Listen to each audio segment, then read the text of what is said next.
મહારાજે વગર કોઈ સંકોચે તે ચરણોમાં પડેલા રૂપિયામાંથી એક મોટો ખોબો ભર્યો અને બાજુમાં જે પાણીનો જૂનો કૂવો હતો તેમાં છપછપ કરતા નાખી દીધા.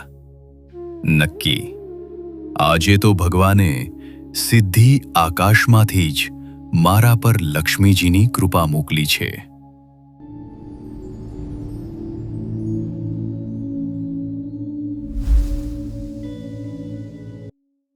મુક્તાનંદ સ્વામીની વિનંતી સ્વીકારીને શ્રીજી મહારાજ સંતો અને હરિભક્તોના મંડળ સાથે ધર્મકુળનું ભવ્ય સામૈયું કરવા ગઢપુરથી નીકળીને કારિયાણી પધાર્યા હતા.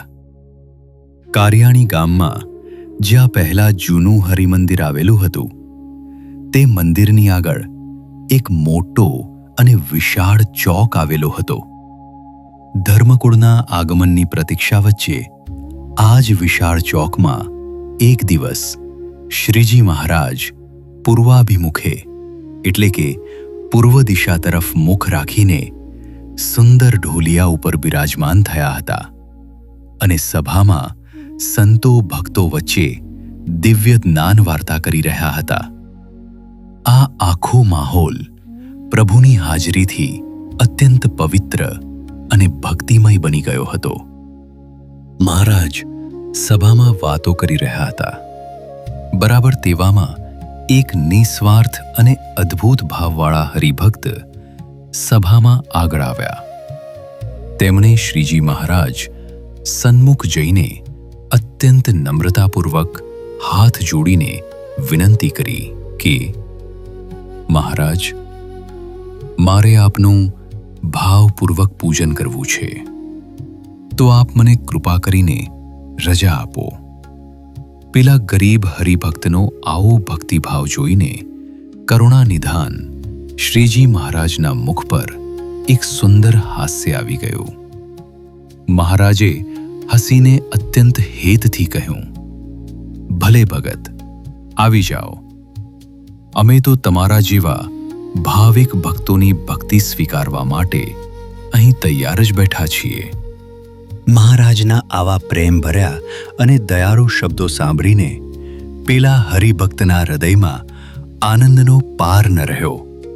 તેમનું રોમ રોમ હર્ષિત થઈ ગયું. તેમણે કોઈ પણ વિલંબ વગર તરત જ પોતાની સાથે લાવેલી પૂજાની સામગ્રી બહાર કાઢી. સૌ પ્રથમ તેમણે કેસર મિશ્રિત સુગંધિત ચંદન વડે પ્રભુના દિવ્ય કપાળમાં સુંદર આડ કરી અને તેની બરાબર વચ્ચે લાલ કુમકુમનો પવિત્ર ચાંદલો કર્યો. ત્યારબાદ તેમણે મહારાજને અત્યંત સુંદર અને સુગંધિત પુષ્પોના હાર પહેરાવ્યા અને પ્રેમપૂર્વક કિંમતી રેશમી વસ્ત્રો ઓઢાડ્યા. પૂજન વિધિ પૂરી કર્યા પછી તે હરિભક્તે પોતાની આખા જીવનની કમાણી સમાન પૂરા 200 રૂપિયા શ્રીજી મહારાજના ચરણોમાં અત્યંત આદરભાવ સાથે ભેટ મૂકી દીધા. એ જમાનાના હિસાબે 200 રૂપિયા એ બહુ મોટી રકમ ગણાતી હતી. એટલે આટલી મોટી ભેટ ચરણોમાં આવેલી જોઈને મહારાજે આશ્ચર્ય અને કુતૂહલ સાથે પેલા ભક્ત સામે જોયું અને પૂછ્યું, અરે ભગત, તમે તો કોઈ બહુ મોટા અને સદ્ધર આસામી એટલે કે ખૂબ ધનવાન વેપારી લાગો છો, જેને એક સાથે આટલી મોટી રકમ ભેટ ધરી દીધી. મહારાજનો આ પ્રશ્ન સાંભળીને પેલા હરિભક્તે અત્યંત વિવેક અને નમ્રતા સાથે ફરી હાથ જોડ્યા અને ભીની આંખે કહ્યું, ના ના મહારાજ, હું કોઈ ધનવાન વેપારી નથી. આપની દિવ્ય સેવા પૂજા કરવા માટે મારા મનમાં ઘણાય વર્ષોથી એક મોટો સંકલ્પ હતો. એ સંકલ્પ પૂરો કરવા માટે મેં ઘણા વર્ષો સુધી દિવસ રાત તનતોડ મહેનત અને મજૂરી કરીને એક એક રૂપિયો બચાવીને આ બધું ધન ભેગું કર્યું હતું. આજે આપના આ દિવ્ય પૂજન સાથે મારો એ વર્ષો જૂનો મનોરથ અને સંકલ્પ આપે દયા કરીને સફળ કર્યો છે. પેલા ભક્તની આટલી પરમ ત્યાગ ભાવના જોઈને અંતર્યામી મહારાજે ચિંતા અને હેત સાથે તરત જ બીજો પ્રશ્ન પૂછ્યો, પણ ભગત, તમે આ બધી જ કમાણી અહીં ભેટ ધરી દીધી, તો તમારા પોતાના માટે કે ઘરના ભવિષ્ય માટે કાંઈ બાકી રાખ્યું છે કે નહીં? ત્યારે પેલા હરિભક્તે સહેજ પણ ખચકાયા વગર એવા જ અડગ અને પવિત્ર ભાવથી જવાબ આપ્યો, મહારાજ, મને મારા ભવિષ્યની કોઈ ચિંતા નથી. આપની કૃપા અને દયાથી મને રોજ પેટ પૂરતી મજૂરી મળી રહે છે અને મારું તથા મારા પરિવારનું ગુજરાન બહુ સારી રીતે ચાલે છે. મારે વધારે ધનની કોઈ જરૂર નથી. પોતાના પરિવારની ચિંતા કર્યા વગર પ્રભુ ચરણે સર્વસ્વ અર્પણ કરી દેવાની પેલા ગરીબ હરિભક્તની આવી પરમ નિસ્વાર્થ ભક્તિ અને સમર્પણ ભાવ જોઈને પરબ્રહ્મ શ્રીજી મહારાજ તેમના પર અત્યંત રાજી થઈ ગયા અને સભા વચ્ચે તેમના પર અઢળક આશીર્વાદ વરસાવ્યા. જ્યારે પેલા ભક્તે આટલા પ્રેમથી પોતાની વર્ષોની કમાણી શ્રીજી મહારાજના ચરણોમાં ધરી દીધી, ત્યારે મહારાજની પાસે જે ત્યાગી સંતો બેઠા હતા તેમને મહારાજે કહ્યું, સંતો, આ ભગતના 200 રૂપિયા તમે તમારા ખર્ચ માટે લઈ લ્યો. શ્રીહરિના મુખેથી આ વાત સાંભળીને સંતોએ નમ્રતાપૂર્વક કહ્યું, મહારાજ, અમારે ત્યાગીઓને ધન દોલત સાથે શું લેવા દેવા? અમારે મન તો આ સોનું રૂપું બધું વિષ્ટાતુલ્ય છે. હવે અમે એ રૂપિયાને હાથ અડાડીને શું કરીએ?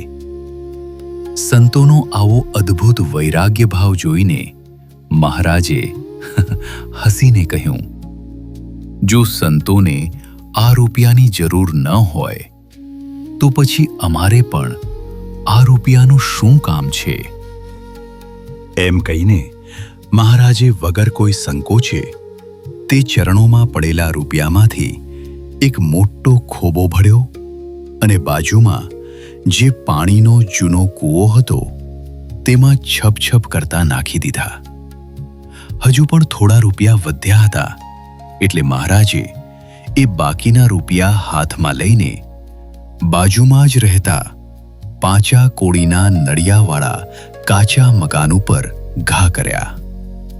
બરાબર એ જ સમયે 5 કોડીની ઘરડી માતા ઘરના ફળિયામાં બેસીને અનાજ સાફ કરતી હતી. અચાનક નળિયા પર સિક્કા પડવાનો મોટો ખખડાટ થયો. એ અવાજ સાંભળીને ડોશીમાને એમ લાગ્યું કે કોઈ છોકરાઓ તોફાન કરીને મકાન પર પથરા મારી રહ્યા છે.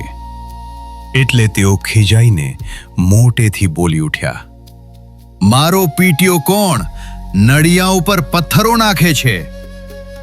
પણ હજુ તો ડોશીમાં બોલીને ઊભા થાય ત્યાં જ નળિયા પરથી દડતા ચાંદીના રૂપિયા નીચે ફળિયામાં આવીને પડ્યા.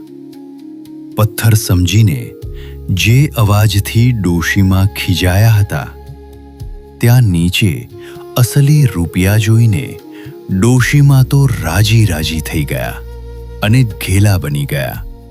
તેમણે દોડીને જમીન પરથી રૂપિયા વીણ્યા તો તેમના હાથમાં પૂરા 10 રૂપિયા આવ્યા. એમના માટે 10 રૂપિયા એ તો બહુ મોટી રકમ હતી. ગરીબ ડોશીમાને તો અચાનક આટલું ધન મળતા હરખ સમાતો નહોતો. તે મનોમન રાજી થતા વિચારવા લાગ્યા કે નક્કી આજે તો ભગવાને સીધી આકાશમાંથી જ મારા પર લક્ષ્મીજીની કૃપા મોકલી છે. અહીં ઇતિહાસનો એક અદ્ભુત પ્રતાપ નોંધવા જેવો છે કે 5 કોડીના પરિવારને મહારાજની પ્રસાદીના જે આ રૂપિયા મળ્યા તેના દિવ્ય પ્રતાપથી આગળ જતા એક ગરીબ પાંચાના ઘરમાં ભારે બરકત આવી અને જોત જોતામાં થોડા જ સમયમાં તેની પાસે 10,000 રૂપિયા જેટલી મોટી રકમ એકઠી થઈ ગઈ.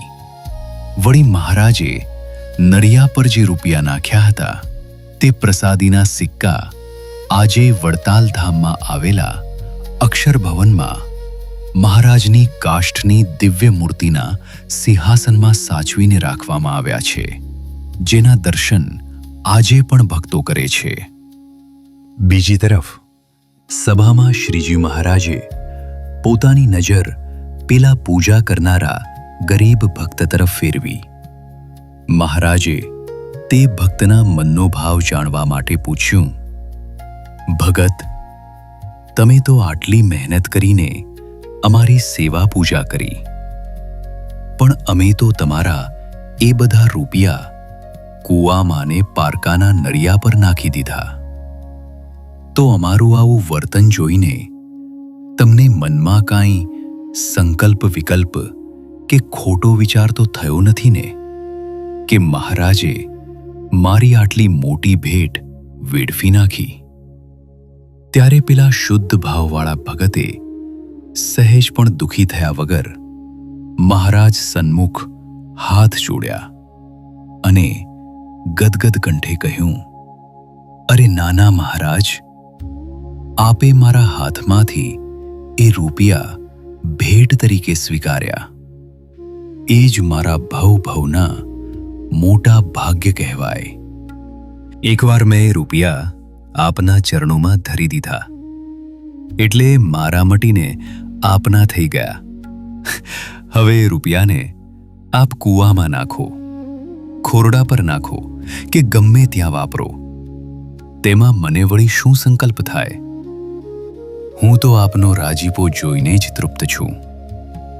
પોતાનું સર્વસ્વ હોમાઈ જવા છતાં મહારાજની આ અકળ ક્રિયામાં પેલા ભક્તનો આવો દિવ્ય ભાવ અને અડગ નિશ્ચય જોઈને શ્રીજી મહારાજ તેમના પર અત્યંત રાજી થઈ ગયા અને તેમના હૃદયમાં પોતાની દિવ્ય મૂર્તિનું અખંડ સુખ આપી દીધું.